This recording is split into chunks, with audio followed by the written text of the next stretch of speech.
Ramesh. I'm engineer at Qualcomm and also a mentor in Technovation UN. And we have Swapna here. Swapna is also an engineer at Qualcomm and one of the mentors. Let me first give you an introduction about what we're doing today, about this event, and why this event is, and how this event is important for girls. So as you all know, the representation of girls in the technology industry is so low. Out of go introduce it. So there's a lot of things you go through when you go through this competition. So the whole thing happens in about 12 weeks time, and the students work with mentors, people that are already female mentors mainly, people that are in technology field are having interest to go through it, and that's how this works. Right? So that is the idea about the competition. So the girls here, the 5 teams here, we have teams from San Diego. There are many schools participating in this event. So far, we only have 2 schools doing it, Granate and Westview, both from the North County area. So our idea is to go encourage students from a lot of other schools to come and participate. So Qualcomm is a big supporter of this team.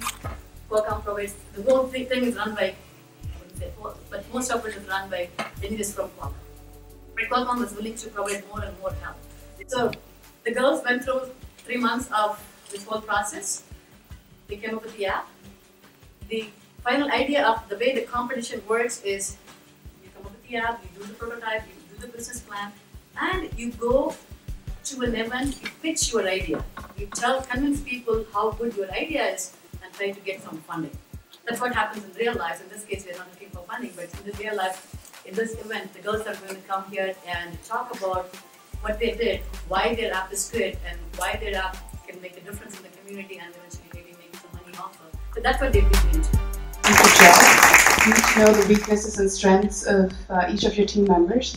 One of you could be a very good programmer. One of you could be very good at coming up with ideas, designing things. So knowing the strengths and weaknesses as you form a team could be very helpful. They want to give you as much as they can. We're seniors from Westview High School, and today we're going to present Break Buddy, which means stress-free study. What we tried to address with this app was stress, especially among students. The highest factor was academics and school, which is where our app comes in. Alright, so we named our team Big Hero 5 because we watched Big Hero 6 and we really loved it, and we were really intrigued by Baymax. So we kind of made our own Baymax, except its name was Break Buddy. So Break Buddy is basically a stress relief app, and it's designed to reduce the amount of stress in the user, and there's time breaks, so it allows users to balance their work and break time so they can remember to take breaks, because sometimes we do forget to take breaks. And every time you open the app, there's a new inspirational quote, and it changes every time, and there's music, videos, and pictures anytime you feel like taking a break. So for our marketing strategy, we plan to just start off with giving this to local businesses and have this be like spreading to other people by word of mouth. And then after that, we plan to put up flyers with QR codes at schools and companies, even grocery stores, so that people can come directly scan the code and get the app that way. And then after earning our first little bit of revenue, we plan to advertise on Facebook, Twitter, Tumblr, and other social media websites, even YouTube, so that we can get some more users. And finally, we would also try to give this to other places that deal with stress in their everyday lives, like. I know there's different research suggesting the amount of time you should study before taking a break. Did you look at that at all and think about incorporating that into your app so the app itself could say, okay, after 55 minutes you need to take a 10-minute break or whatever research suggests, rather than having the user suggest the length of time to study and take a break for? I think for us, we were thinking like since each user would know based on like previously like how long they can work before they know they get distracted and stuff, because I think it's different for every person, and I think it's kind of important for you to know like how long you can work before you start to get distracted, and not just based on like a general thing.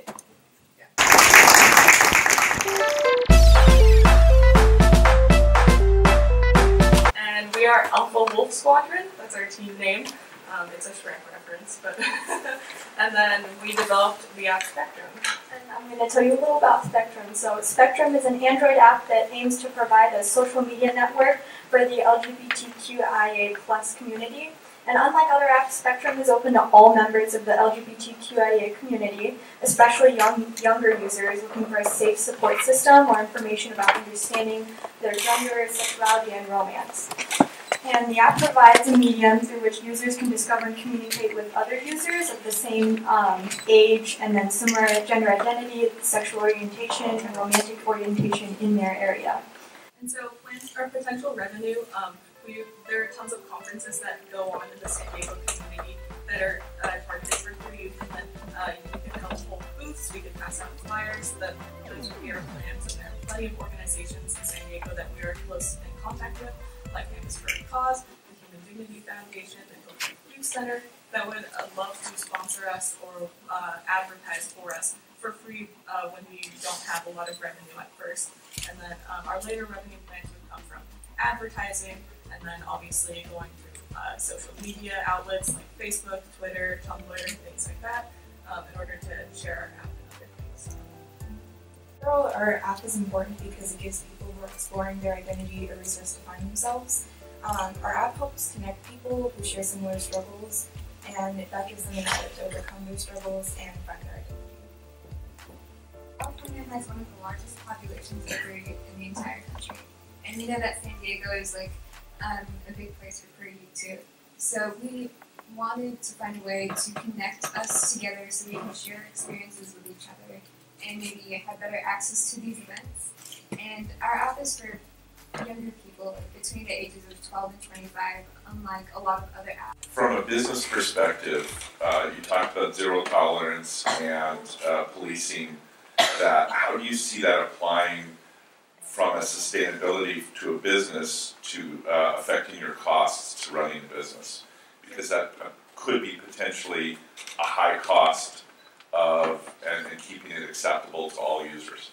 We haven't acted upon that, but we've thought about how it would definitely cost money to maybe hire someone in different counties or areas to be responsible for getting all of those feedbacks or all of those alerts of someone who isn't feeling safe or is reporting a user, and then going out and blocking those users themselves. So doing a kind of community or county basis of having people, that's the only thing we really thought of, instead of having a database where we have to deal with that. So it probably would cost more money to expand that. So we have, so that would take definitely some revenue in order to really fulfill those goals.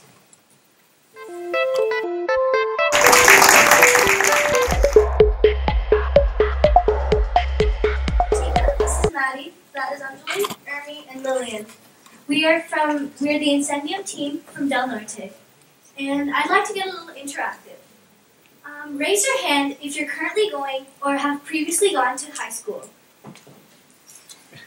Okay. Keep your hand raised if you ever sat in a class that you didn't like.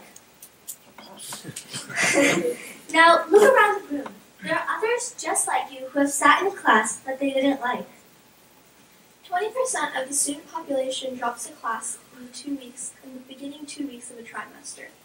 That means 1/6 of the trimester is spent in the counselor's office trying to change people's schedules.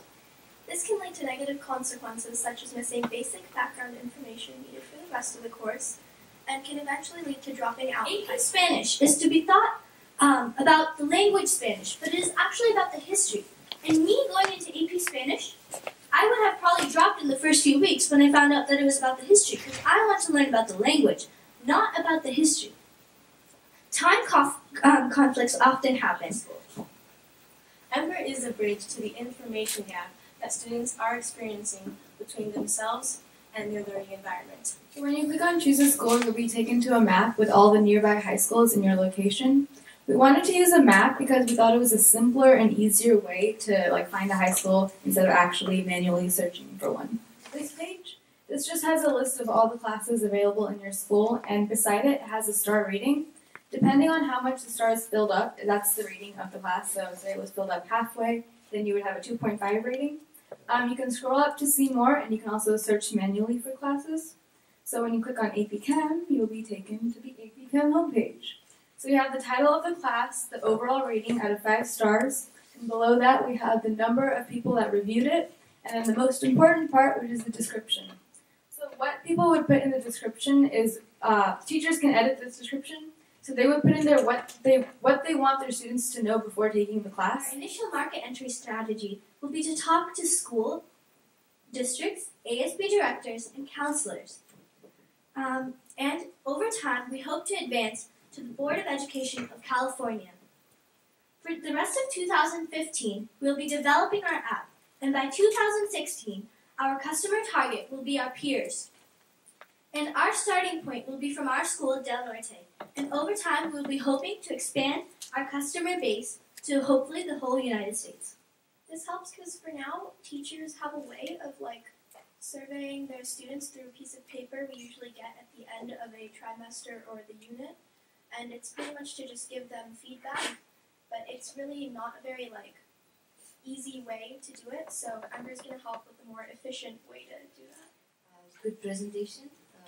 This is an interesting topic. So I have a question.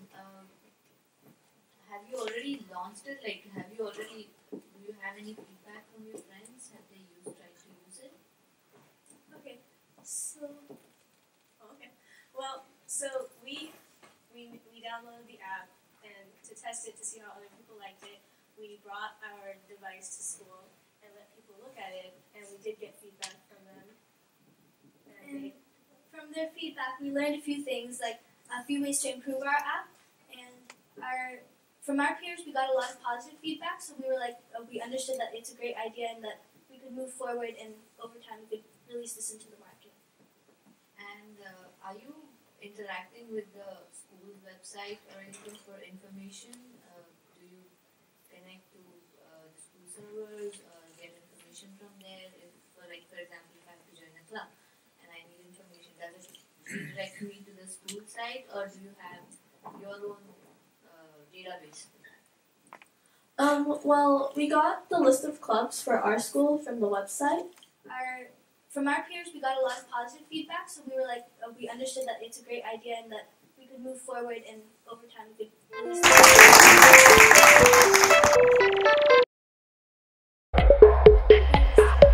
towards mostly teens of ages 13 through 19, and it's mostly towards middle and high school students. You know, the business plan for this and the business aspects of this.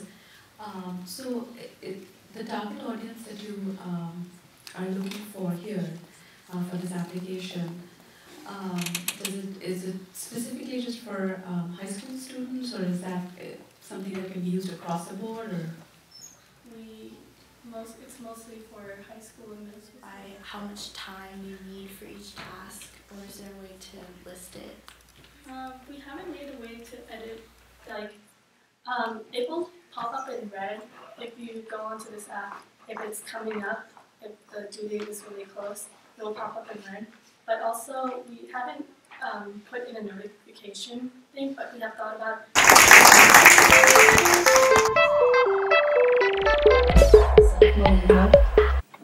I'm Catherine. I'm Vivian. And we created the app Whistle for this year's Technovation Challenge. Go away with our security alert application called Whistle. So our app Whistle allows users with the push of a button to send out an anonymous text alert to other mobile devices in the nearby area. This can be useful in any uncomfortable situation involving suspicious activity, verbal assault, and/or physical assault. In our app Whistle, you could probably send out non-preset. The messages would be sent through text rather than just a notification sent by the app itself. Generate revenue by having people buy our additional GPS tracking system, and through having school administration use our app. The alert messages will automatically be sent to the school admin. To actually come and pitch these ideas in front of a great audience, and I'm sure that is going to be very, very encouraging to all the girls. I was in school, I was the only girl, and now all these girls have mentors and it inspires them to not only develop an app, which people can do, pretty easily, but to actually think about the applications and think about where it's going to go in the future. Because these days, people create apps like in a weekend and it just fails because they don't actually have a future plan. And I think it's good to plan, especially if you're young.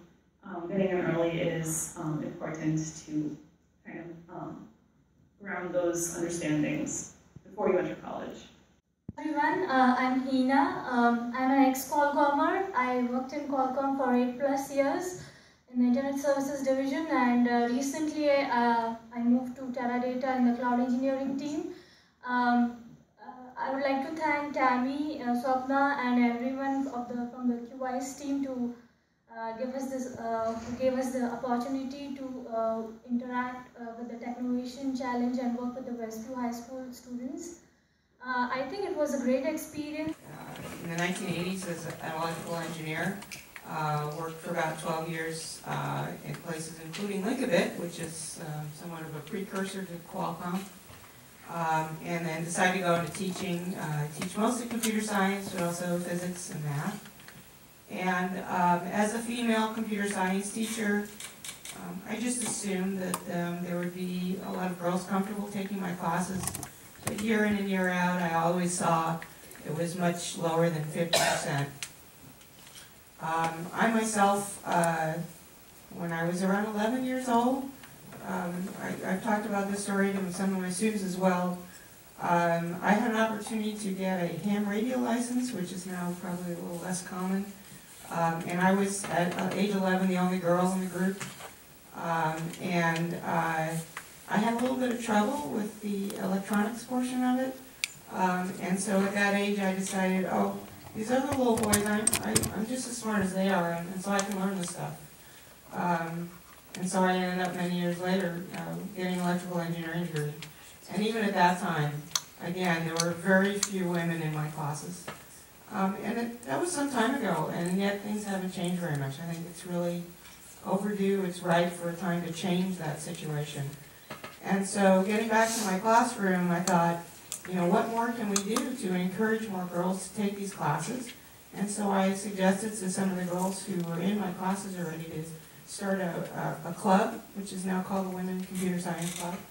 And one of the main things that we did was to participate in the Technovation Challenge. I think it's a really wonderful program.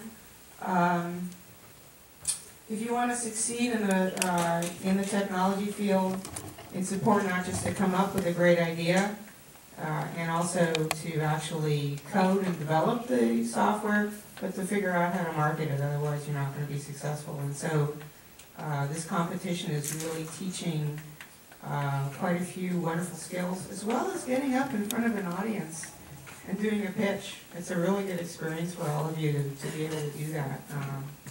And so I hope you really get a lot out of this wonderful opportunity. So I'm glad to see all the girls who are involved with this, and I hope we have even more and more. And I hope to see that this really spreads in all of San Diego County. I really appreciate Qualcomm's involvement in support. Improvement in the angles. They're trying to take videos in top view, side angle, and impressive stuff for high school students. I think you all deserve a round of applause for this.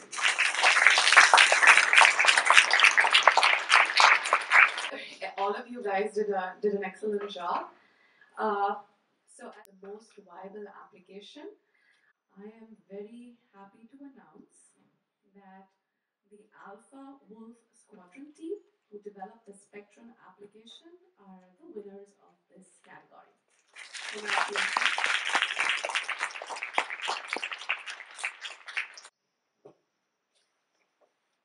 Which I am going to give away is for best presentation, and what that takes into account your whole pitch which you made, the points which you highlighted, your body language, the way you were communicating within the group, and the way you answered your questions. They answered questions very, very well. So I think the winner for the best presentation is the app called Ember, developed by a group in India.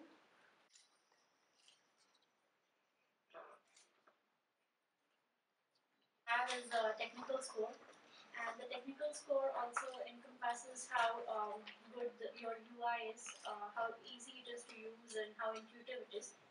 So for this score, the team that we decided to choose was the Break Buddy, the team called Big Hero 5.